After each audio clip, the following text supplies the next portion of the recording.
So ay mga bossing, magandang tanghali sa lahat. No? So dito kami sa office mga boss. So may walk-in tayo all the way from Bulacan po. Ayan, Malolos, Bulacan. Commute lang po ano. Ayan, nag-commute lang sila boss. Sir, pangalan niyo po? Rickley, Israel. Ay, si Boss Rickley, Israel. Ayan, bossing, pangalan niyo po? Gilbert Sadihon. Ayan, si Boss Gilbert. Tay, pangalan niyo po? Ricardo Israel. Ricardo Israel. Oh, mag-ama pala ito. Diyos mio, Marimar. So, by the way, mga boss, ang haba ng kwentuhan namin dito, no? So, kapwa Bisaya, mga boss, sila po yung mga taga-Butuan. So, ayan, shoutout sa mga taga-Butuan dyan. Maayong udto sa inyong tanan. So, natitipuhan nila yung high ace ban natin, boss, no? Kasi nga, ang business ni Bossing is banana dealer, boss. Diba? Okay. Saging. So, ayun nga, madalas sila, boss, sa pier. Kargahan talagang gagawin nila doon. Ang asking ko doon, mga boss, 225k negotiable. Pero, boss, nagkatawaran na rin naman tayo. Huwag na natin gawing scripted to. Magkano tayo nagka-deal? 170. 170. Done deal, di ba?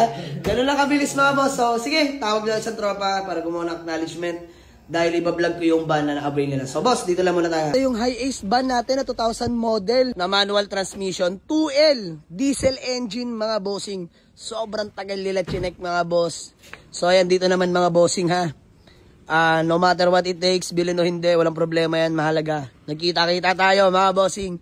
So, ano naman yung hatol ninyo, re-respetuhin natin yan. Pero, ganun pa man, mga boss, grabe, nagka-deal pa rin kami. So, sa 2000 model, mga boss, don't expect too much. Pero, mga bossing, take note ha. Ang dami ko na pinagawa dyan, unang-una. Rack and pinion, dahil nakuha ko to sa seller.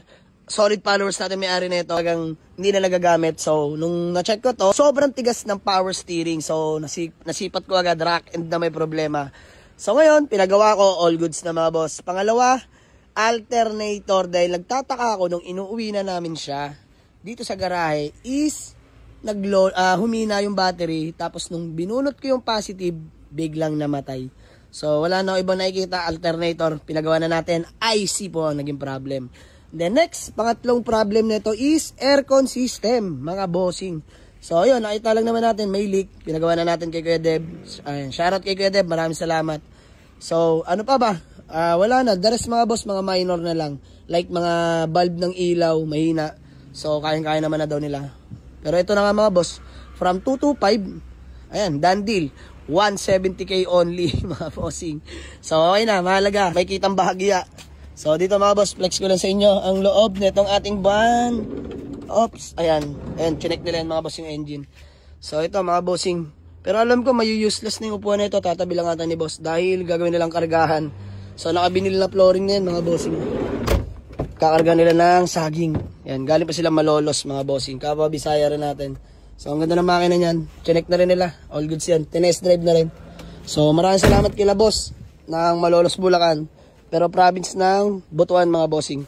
So, sold. High Ace van, 2000 model. Local units, mga boss. Diesel engine yan. Andin lang kami, boss. Baka may gusto ko lang mo ng batiin o shoutout. Shoutout sa aking misis na si Rilentinio at saka si Yoyo Raymond Simpron. Yan. Siyempre, mga taga Bulacan. Taga Bulacan, mga kaibigan ko. Shoutout sa inyo lahat. Yan. Tayo kayo po, bate. Shoutout sa aking mga anak. Yan. Kuya. Shoutout sa akong asawa na nagtindaw saging sa gulay. Yan, no? So, shoutout kila boss. Sir, wala ko ibang hiling kundi ang ligtas na biyahe, ha?